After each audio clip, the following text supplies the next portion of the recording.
Hi, I'm Reverend Paula Skiles with Unity Church of San Marcos, and welcoming you and all of the individuals who are with us today as we begin our service this morning. And David Rosenblad will start us out with a wonderful meditation and music that he has created. Thank you, Paula. Much gratitude.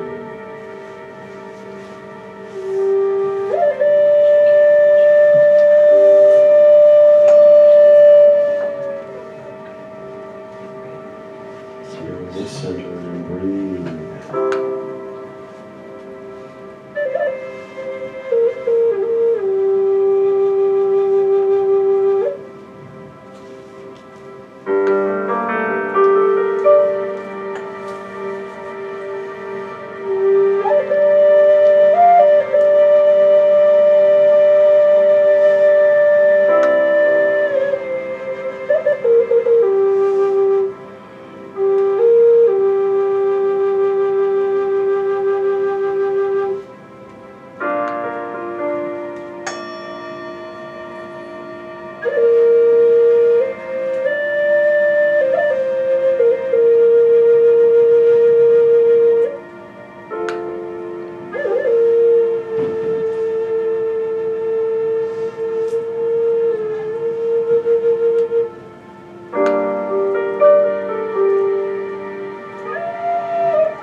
You go ahead and play.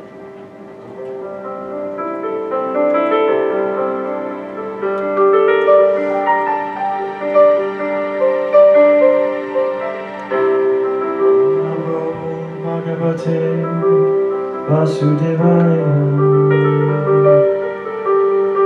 Om Namo Bhagavate Vasudevaya. Om Namo Bhagavate Vasudevaya. Love is one. Love is one. Love is one. Love is one. Love is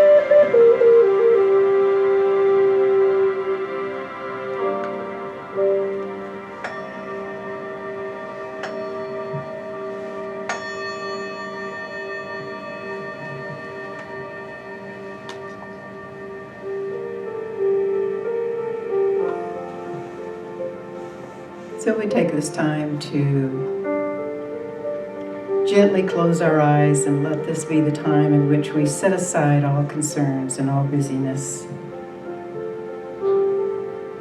We allow ourselves to breathe in deeply into the belly first,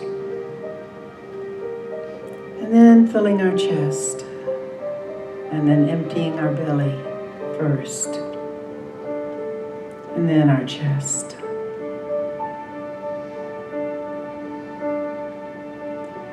And as we do, we simply breathe in through the nose and out through our mouth for a moment. And we set our cells and our body on to vibrate with the power of life and love and peace. For this important moment, and it is important, is the moment in which we choose to allow Spirit's serene being to flow through us in us, as us.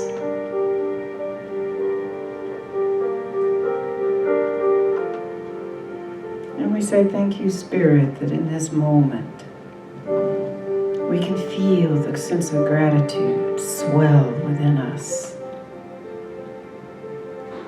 Whether it be for something minor or something large and going on in our life in this moment. Let yourself rise upon that swell within your being and flow with it. Feel the spiritual power of life, breathing and touching your heart and mind,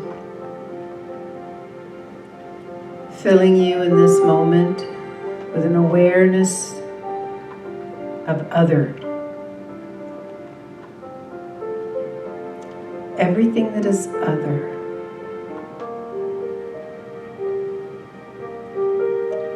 And as it begins to be noticed, it becomes more insubstantial.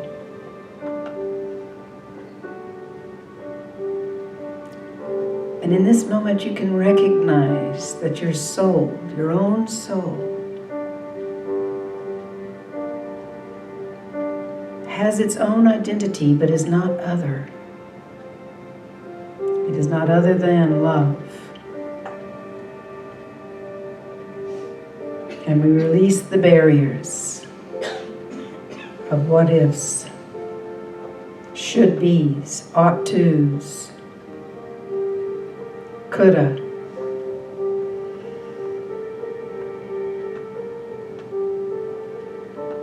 And now we take a moment to breathe in again, releasing all others.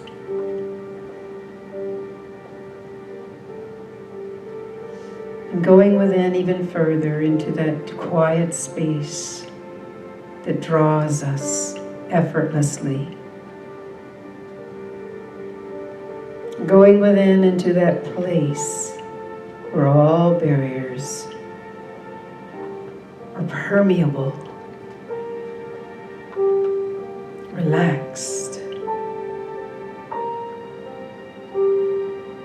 and let down.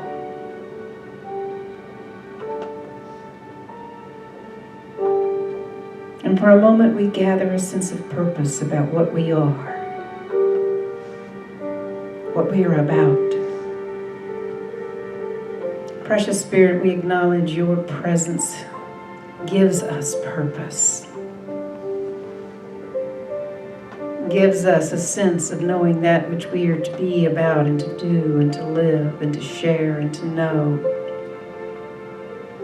And that our souls call us to it.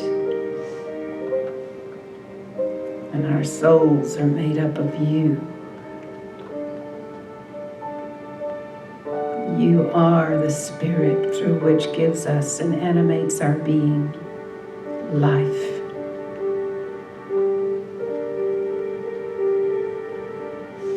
And so we breathe into that life.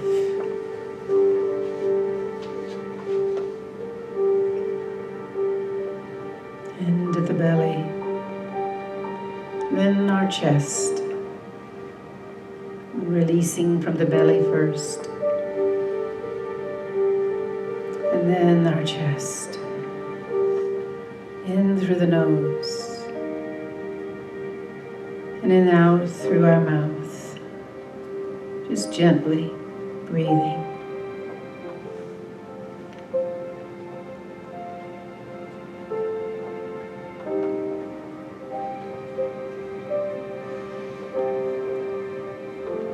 And so we take this moment, this sense of serenity and peace that fills us from this point of being filled and infilled and outfilling all of our being with Spirit, with love, with wisdom, with understanding, with truth,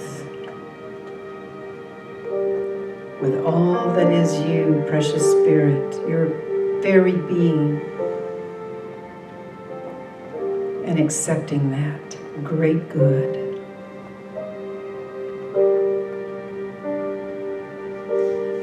And accepting that we are worthy as your child to be loved, to be understood, and to understand.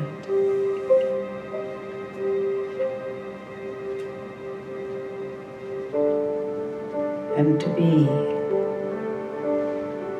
simply be.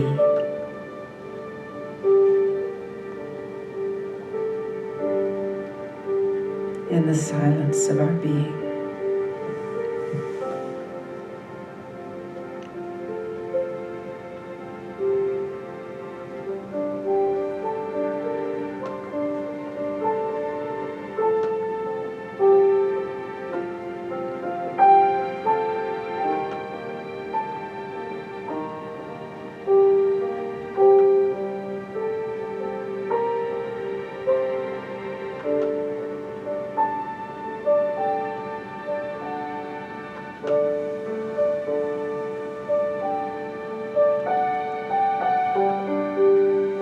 We say thank you, Spirit, as we come forth from that sense of awareness of being, fully more present than we've been in a while,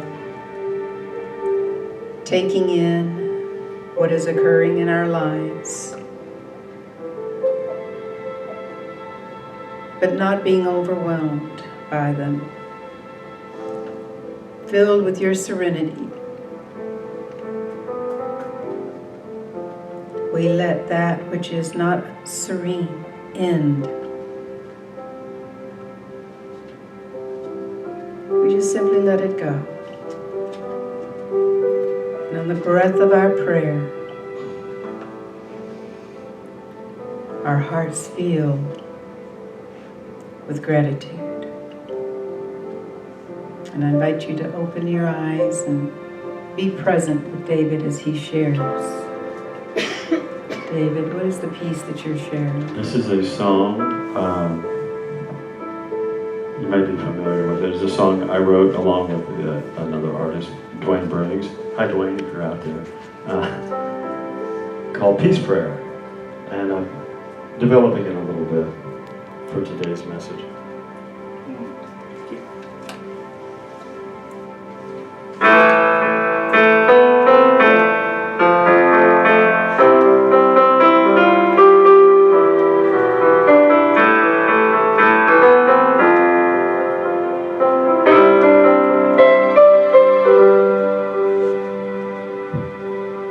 Tell my side coming out, tell me so much you take me out, but it's your mouth, I'm very time, got me out. I said tell my side coming out, tell me so much you take me out, but it's your mouth, I'm very time, got me out.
Coming out, tell me so much you'll take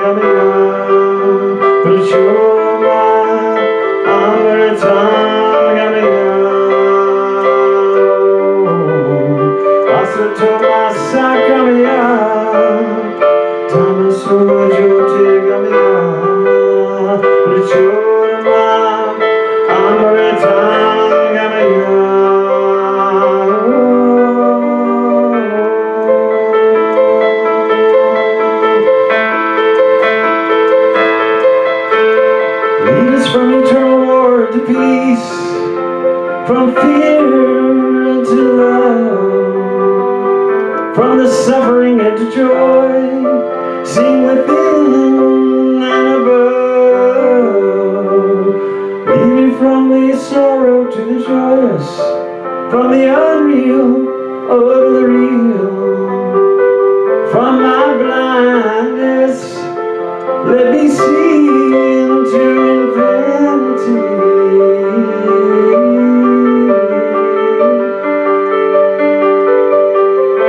God, grant me the serenity to accept the things I cannot change, and the courage to change the things I can, and the wisdom to know the difference. Let me see that wisdom and serenity and peace.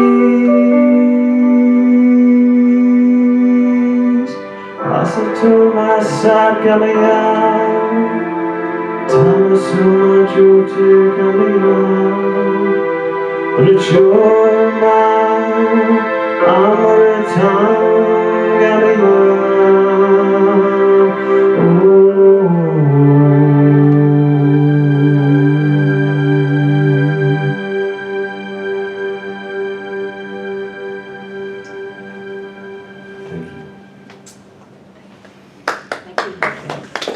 Thank you very much for letting me share that.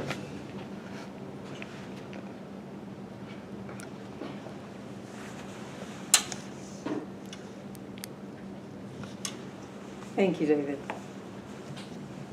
Well, good morning, everyone, as we prepare for this beautiful message today. And I hear you. I hope and pray that it is a beautiful message for us. I was touched by a story I heard. It's about a man who was feeling really overwhelmed by all the busyness in his life. And he lived in the city, right?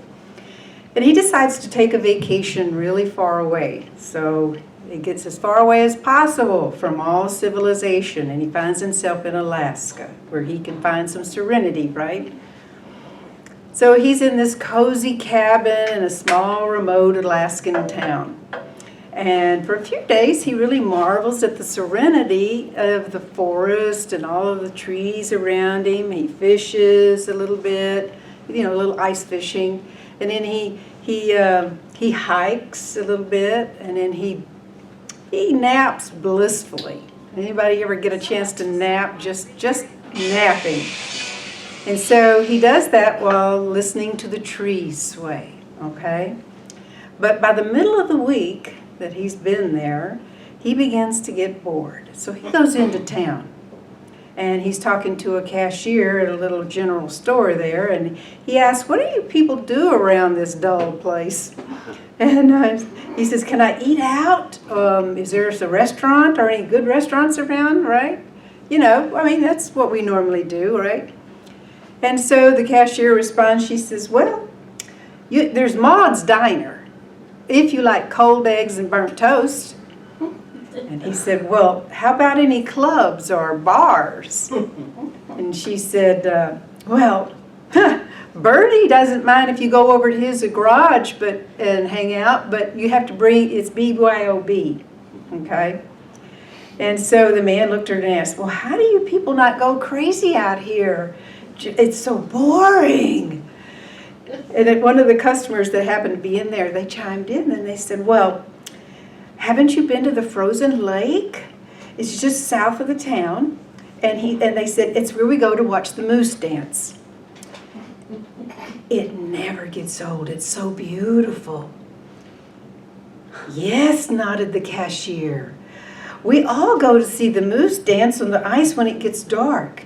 They skate and move with such grace, it never gets old. Well, unsure how to respond to the locals about this ridiculous idea without offering them insult, the man thanks them and he leaves. He spends another 2 days with his fishing and hiking and napping and being serene, but going insane from boredom. So sitting staring at his fishing pole, he decides he's going to go to the frozen lake that night. And he figures he's got enough, what do you got to lose, right? So anyway, he's sitting beside the lake and he's waiting. And he's just waiting. It's evening and he waits watching for movement. And sure enough, suddenly there's a rustling of the bushes and there this great big moose steps out onto the lake. And it begins to glide. And then all of a sudden, blah, it goes out and its legs go out from underneath and lands and splats on the, it tries to get up. It tries to glide, splat. Well, eventually it just walks on off. Well, there's 2 more waiting in the bush, and so they come on. They're a little bit better at it, and one of them going, and they start going, and all of a sudden one of them stops gliding, and the other one hits him with his antlers in the rear, right? Well, eventually they kind of get all turned around, and their antlers get all, and they just sidestep off the ice. Well, next day, this guy is like, he goes into the general store and he's like really complaining. He says, what was the heck was with the moose thing that you were telling me about? Because all I saw, it was just a bunch of animals falling down.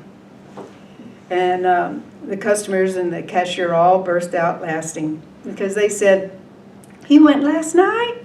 Oh, well, of course it was bad. Thursday night is amateur night. Oh.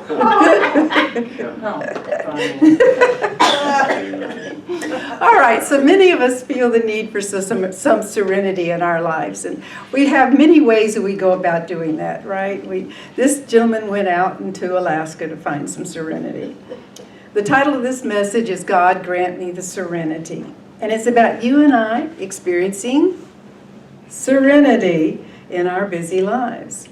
So God Grant Me the Serenity is popularly known as the Serenity Prayer, is a part of a prayer that was given by American theologian Reinhold Niebuhr around 1932.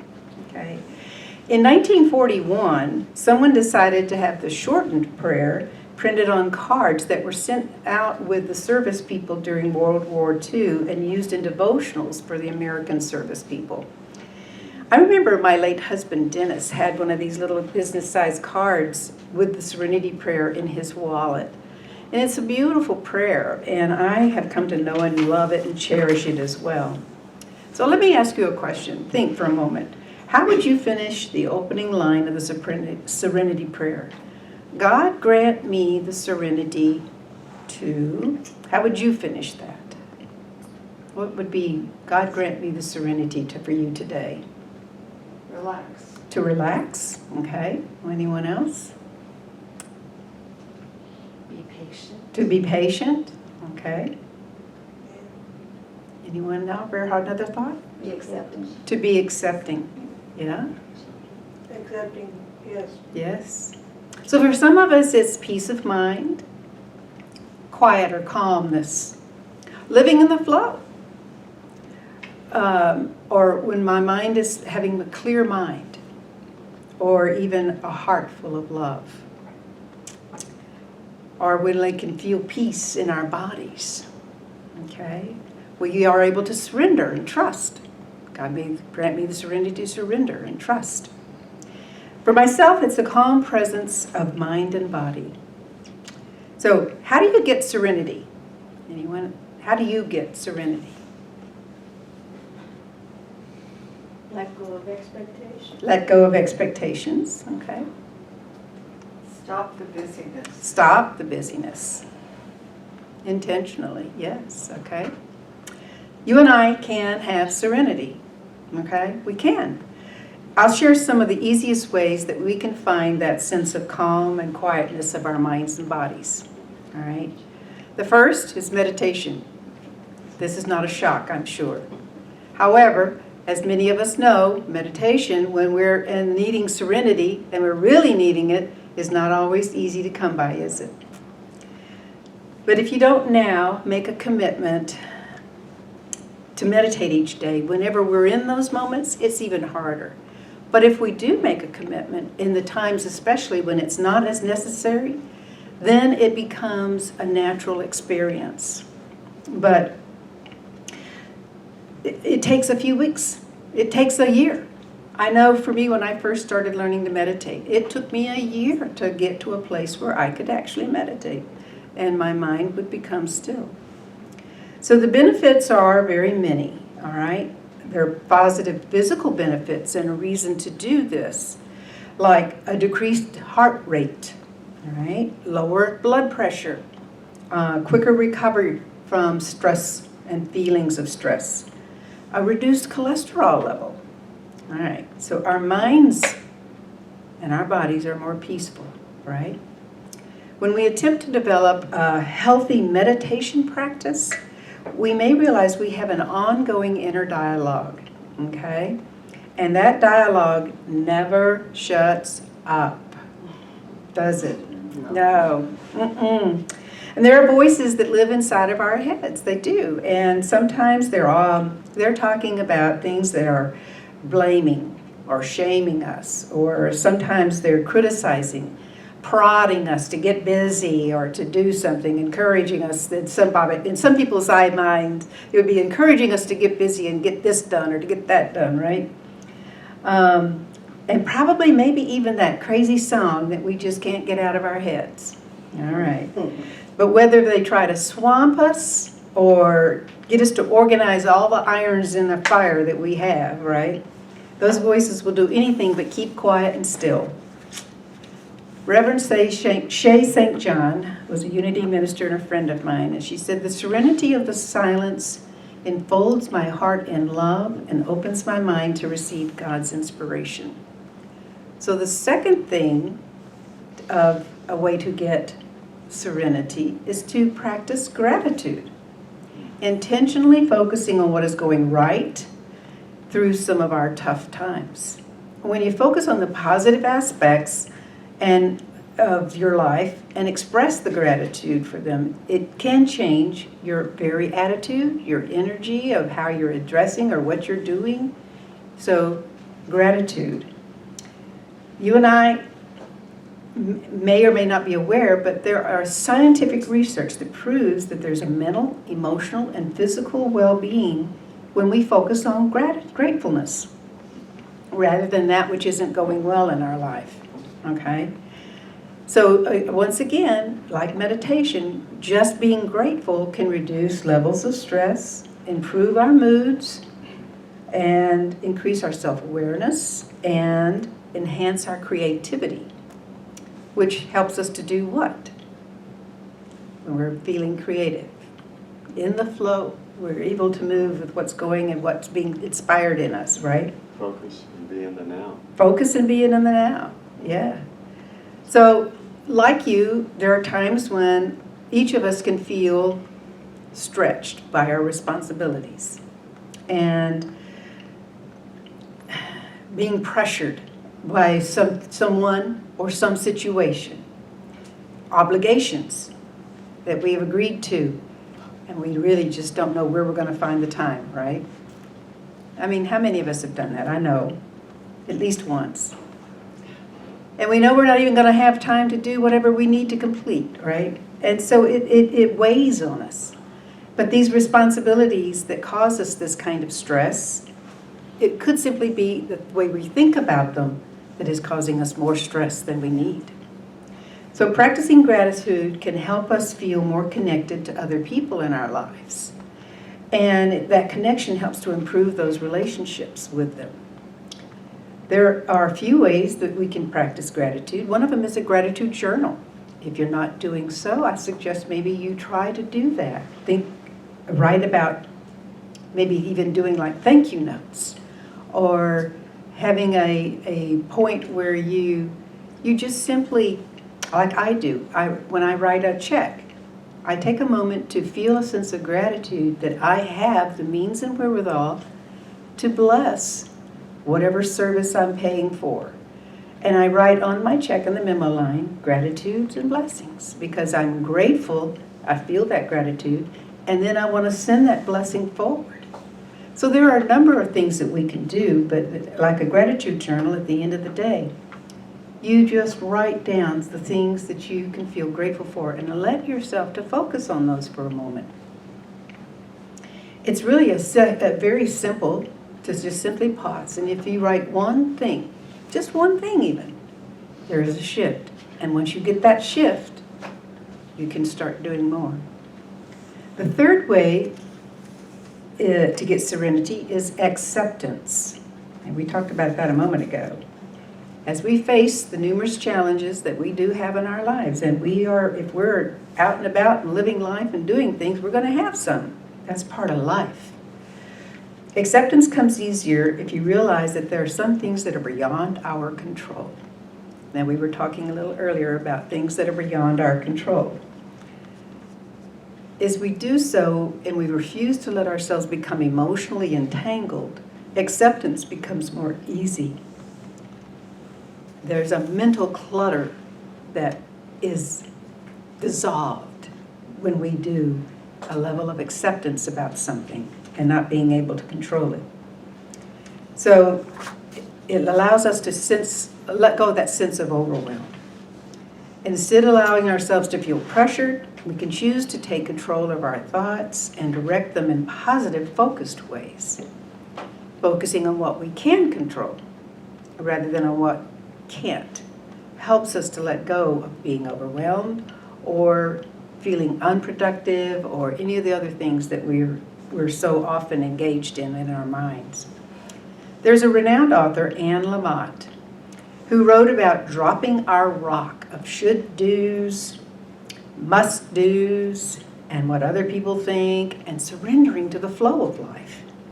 And with each passing day, we can learn to let go of the weight of our expectations and regrets. And an expectation is something that we can change to a preference. And if you can change an expectation to I prefer this happen rather than I expect this to happen, there is a shift that occurs in us about what we think we're controlling and not controlling, and acceptance. So instead focus on cultivating that inner peace and finding the joy in the present moment. Now, the fourth way to get serenity is to spend time in nature. Now, there is not a one-size-fits-all about how we go about doing that. It might be walking barefoot in the grass. You know, for those of us in Texas, we may not have some grass right now to walk in because it's been so hot all summer long. But there will be some place we can go walk, I can assure you. And then sitting by a stream or hiking a mountain trail. We do have some small mountains and a bigger mountain here and there. Riding a horse through a pasture, if you have the ability to do that. Some of us would sing to our chickens. You know, how about basking in the sun? I haven't done that since I was in my 20s, but I know it can be serene sometimes. I can remember doing that. Just for a few minutes. I think we're supposed to have at least, 15 minutes a day? So, or walking our dogs. And here's my favorite. I love walking in the rain. I don't know about anybody else, but I love it. I love rain. I love rain, period, yes. So while you may feel like you're stepping away from your tasks in order to reestablish this untroubled state of mind, it's far better to take and do that because you will be far more effective, far more productive in that moment of gaining serenity and that quiet place so that you can focus on your life. So our bodies meet nature, and they absorb the free electrons that are present in the Earth's electrical field. The physical, mental, and emotional benefits are numerous, including a reduced inflammation and even better sleep for some of us. So to summarize how to get serenity, there are 4 good means: meditation, gratitude, acceptance, and spending time in nature. But let me ask you a question. Is keeping serenity the same as getting it? Keeping it? Is keeping serenity the same as getting it? No. No. Forgetting serenity is about working to change our behavior or to include new, healthier behaviors in place of our former, not as healthy behaviors, right? So how do we keep serenity once we get it? How do we keep serenity once we get it? Practice, practice, practice. Keep your practice going. Keeping serenity is about a commitment to those changes that we know we want to make. Keep going on. It's establishing a routine that supports that new behavior. And then again, as I'll repeat that, practice it, practice it, practice it. Yes. How about affirmation and prayer? Affirmation and prayer.